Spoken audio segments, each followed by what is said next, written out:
Well, welcome, Mr. Limon.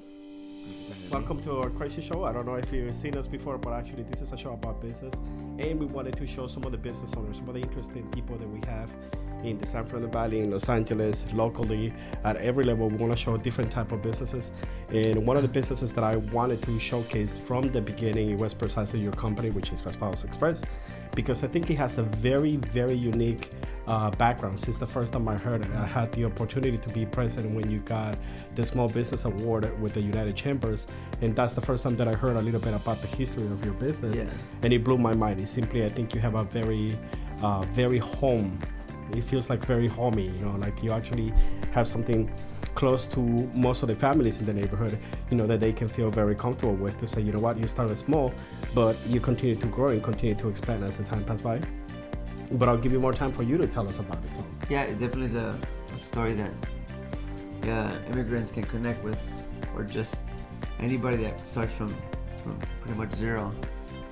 Just a little history. We started, my dad had a shopping cart, a cart in front of El Tigre, and that was a recipe from my dad's side of the family, my uncle. That's how we started. We realized my dad sold a jewelry store to sell Raspados in the streets, but it didn't make sense to a lot of people. But of course, in the moment, it must be like, what? Yeah, of course. Looking back, it looks like it was a bad idea, but of course, I think he made the right idea. And then maybe 2 years in that cart, in front of El Tigre, it was an old supermarket on Lower Canyon and Asborn. I don't know if you remember. Absolutely. Actually, yeah. I'm very familiar with that location. And the first Raspado Xpress that I ever visited was specifically at that location. Yeah, the one in the front. That was actually the first one. Yeah. And the one that opened in front of it on Lower Canyon and Osborn, that was my brother Oscar and my mother. They were the first ones to start Raspado Xpress. My dad ventured on a different company in Baldwin Park, but it was more of a family effort. They made it grew. I got in the business. We made it grew. We got our family, extended family, and they made it grew. Now we have 13 Raspado Xpress, and it's doing well. And what would you give credit to? What do you think is the main element that actually made it grow? I think the main reason why it made it grow was because, well, first of all, I think the product is delicious. I think we use real fruits. I think we don't shortcut anything. We use good quality fruits, and I think that product speaks for itself. However, just the hard work and having a vision, and not being scared of the hard work that you have to face to succeed. There was like the typical story, blood, sweat, tears, just to open up a business. I even experienced it. I wasn't even in the beginning of it, but it really does take a lot of work and a vision, and never give up. And even if you have bad days, there's better days ahead. But you said it really quick, but I think there's two big elements that you mentioned. One of them is the quality of it, because I tried other brands, and I'm not gonna bash them too badly, but I tried other brands. Even here in the neighborhood, we have a couple of other known brands, and we tried it, and quite frankly, no, they're nowhere near the taste of what you guys have created. Yeah. Even my partner, when we started the business, my partner we started the chamber with, we were at the grand opening of the other ones as well, just to let you know, and they gave us samples. That was the last time we went. Yeah. When we got the samples, we really felt like, no, there's something missing. There's something that is not hitting, the level of quality, just like any other, like when you go to a Starbucks. There could be other coffee shops, but there's something in particular, and I'm trying to find what that is. I'm trying to put what that is, and I do believe it's the quality of the product. I'll tell you a funny story.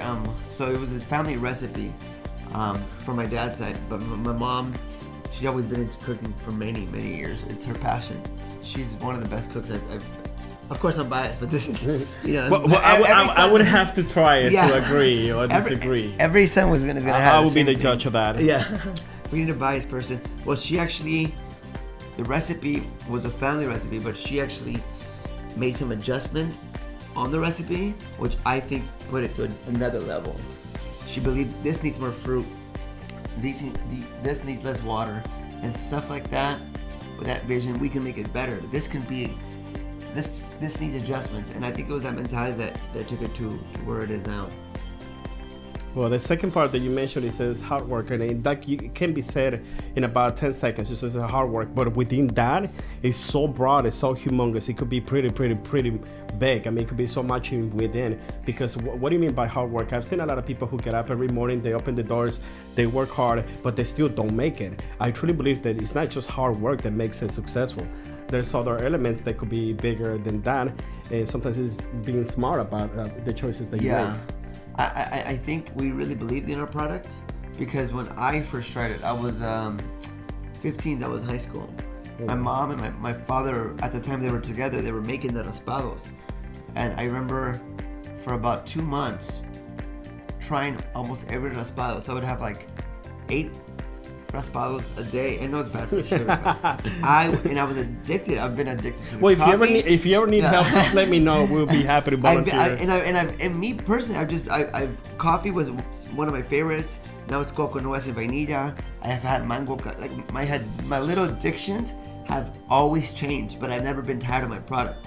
Does that make sense? Yeah. So hard work is a very kind of like a bold statement, but I think that the product that we have does match the hard work. But also you actually managed to create a brand, which a lot of the small business don't. And I wanted to emphasize that. I think people can actually see the logo on your product and they automatically know what it is. Yeah. So I believe branding is very important. I think that's one of the things that the other locations lack of, that they don't understand the importance of branding and creating a name that people can recognize. You're absolutely right. When we jumped into it, me and my brother decided that everything is going to have Raspado Xpress. And you do the math, you're like, wait, I'm paying a little bit more money on the cups. And by a little, I mean a lot. Yeah. And but it just shows, because it's just a marketing tool that big companies do. And if you want to be in the same realm, you got to start spending money the way they do. Every company that you know of that's a franchise has everything labeled. That's no what's the word I'm looking for? That's no it's no brainer. Yeah, it's practically there's no other choice. Yeah, there's no cheat. Yeah, cheat, this is for it. And that's one of the things that I wanted to bring up and mention because of that. Because I do believe your logo has become already home logo, where people will know that they look at it and they don't have to even read it. They already know what it says in the bottom. Yeah. They automatically see the logo and they're like, okay, this is Raspado Xpress. And I think that branding is very important, but a lot of times people, they're concerned, like you were saying, about the cost. And when we started our business, one of the things that we knew immediately is that, well, we probably gonna end up with $10 in our pocket, but there's certain things that is gotta get done. There's certain things that has to be done, and you gotta sacrifice sometimes some other stuff. And I'm sure your family has made a lot of sacrifices to be able to build it to the level that it's at. And it is. I mean, there's so many cups that are cheaper. There's so many. We could have, I guess, had more money in our pocket if we were branding the first couple of years. If we didn't brand. But we went from consistency, uniformity between all ownerships, and also the same goal that we need to brand it. We need to put everything our name and have consistency and never cheat ourselves or the customer with cheaper products. Yeah, and you can taste it. That's what I was saying. For me, it's like you can have Raspados in multiple places, and there will always be a highlight. You can tell that there's a difference. And like I was saying, we were trying to figure that out. What's the difference between that and that? And it's definitely, I believe, the quality of the products that you use to make it happen. Yeah, the ingredients for sure. We have a really good connection with the providers, and they know that we can't have like mediocre fruits or nuts or whatever the situation is. So we have a good connection with the provider, letting them know we want quality. So is it still just a family owned, or you guys already expand to franchise? Do you We're plan not to franchise ever? yet. No, we might open up the gates for that, but not at the moment. Perfect. How many flavors do you have by now? 28. Okay, Yeah. but would you happen to know them by head? No. I mean, I could, but I would take about 5 minutes because I wouldn't know. Maybe alphabetical, but no. All right, well, then tell us at least your top 5. Top 5 selling is mango, strawberry, vanilla, walnut, coconut. Yes, definitely. You gotta say coconut. That's one of the ones that definitely, if you guys haven't like tried coconut? that, I love coconut. It's one of the ones that got up with lechera. Have you ever tried coconut, walnut, and vanilla? No. Together? It's Together? It's amazing. I should have brought that one. All right, well, we got these ones in front of us today. Tell me about this ones that we got right That's here. chamango. That's has 3 different spices: mango picado, diced mango. So it's good for the memory, but bad for the nails. Got it. Yeah. And then this is our most popular one. This has been the biggest hit. This is my personal favorite. It was my idea, my concoction. It's strawberry with lime. Again, 3 types of spices, chamoy, limon. And you can ask if you want it really spicy or not so spicy. What makes it that extra kick is called chile de árbol. It's similar to a cayenne pepper. I know what that is. Yeah. I'm not trying that. Yeah. I love it spicy because it lasts longer. If it's not spicy, I can drink it in one minute. Yeah, but that would be bad for the nails. Yeah. So I'm concerned about my nails all the time. Well, so now you said multiple family members that they own separately ones, still within the family, but separately? Correct. So I have 2 Raspados, my brother has 2 Raspados, and the other ones are my uncles and cousins also have been involved. Yeah. So every time a new one opens, you guys have like a family meeting and say, okay, this is what's going to happen. Sometimes, sometimes we do. Yeah. Is there a specific person who checks on the quality or checks on the customer service? My older brother, Oscar, he checks on the consistency. It's important to us to make sure that there's no shortcuts, there's no, wrong turns to be made in our products. It's taken us a lot of years to have faith and be proud of our products, and we don't want anybody, especially people that we know, to taint the image or just change the consistency.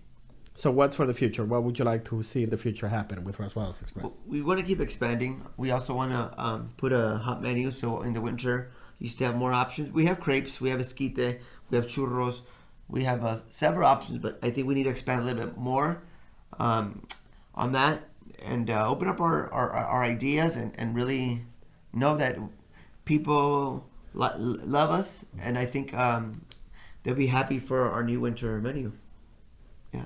And how far do you see that from now? Or when do you think it would? We're working it now. Okay. So we got a couple of months, so we got to try the winter menu pretty soon. Yeah. All right, well, that's pretty much it. Thank you so much for being here today. Thank you. And please say some other locations so that people can visit. Yeah, we're in Panorama, so the closest one would be here in Panorama, Sylmar, Pacoima, and Sun Valley. This is in the San Fernando Valley. And now there's East LA, and there's Greater LA, Pomona, Fontana. Pomona? Baldwin Park, yeah. Yikes. So we're all Southern California now. Would you be doing deliveries in the future? We do. We actually work with Postmates as a third party and Grubhub. Oh, wow. That's pretty awesome. So now they can order online as well. Correct. Pretty awesome. Well, thank you so much again for being here, for stopping by for a couple of minutes. We just wanted to talk about the unique history. They started as a pretty small business, literally what is considered a small business. Sometimes people say small business, but they really are not. Or they say small business and they take out a $500,000 loan. Oh, no, that's what I was saying. One of the former partners that we had, he used to own 17 McDonald's, and he still said that he was a small business because he was a franchise. Yeah. And we used to clown him all the time. It's like, stop. No. Once you own a McDonald's, you're not a small business. So I think the misconception of what a small business is could be, erroneous. But I do believe you guys were really a small business. You guys are such an inspiration.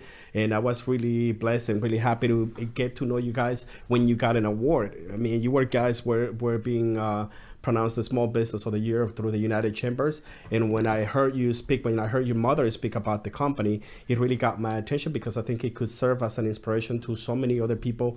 They are hesitant, that are still thinking whether they should whether they should get themselves into be a business owner. And sometimes it's just having the right idea at the right time, and don't go cheap. I would have to agree with that. I'm sorry. Go ahead. No, go ahead. No, yeah, you're right. I think that when you go cheap, you don't stand from any of your competitors. In fact, it's just you just blend with everybody. Really have a strategy and really believe that. Don't take any shortcuts. Make a good product, the one that you can consume, which we do. The one that you can consume with pride, where you can feed your kids or you can feed your family members, and then sell it to the customers. I truly believe in that. Like I said, when we started our business, we really literally end up with $10 sometimes in our pockets, but we put every penny that we had. We used to have jobs like everybody else, and we used to put our money towards the business, towards the company, but shooting for excellence, shooting for something higher that people can be proud of, when they can walk into our shop and feel like, oh, you know what, this is a serious business. This is something more than just simply another business. I think you guys have done a really good job at that. I think you do. We do highlight you guys from the rest. Yeah. You have become what the other ones want to be. And I think that's Thank a you so lot to much. say. I really feel that the other companies are hoping someday to be able to get at your level. And I think that's where they're lacking off. And I hope, any small business, they understand that. And if you don't have the money, we'll have you soon talk to our accountant. But one of the things that I learned from our accountant, he's the guy that you want to hire because he's the one who gets you the loans, who can get you the money that you're going to need to actually make something better. And a lot of times people have a couple of $1,000 and they want to open a business, they open the doors, and it's just a countdown on when they're going to close, because they haven't planned it from the beginning. I think it's important to plan it and to know where to invest a few dollars that you have, to know where to actually put it, not just simply because, it's there. So again, thank you so much for stopping by. Thank you for having us. Pleasure. Thank you.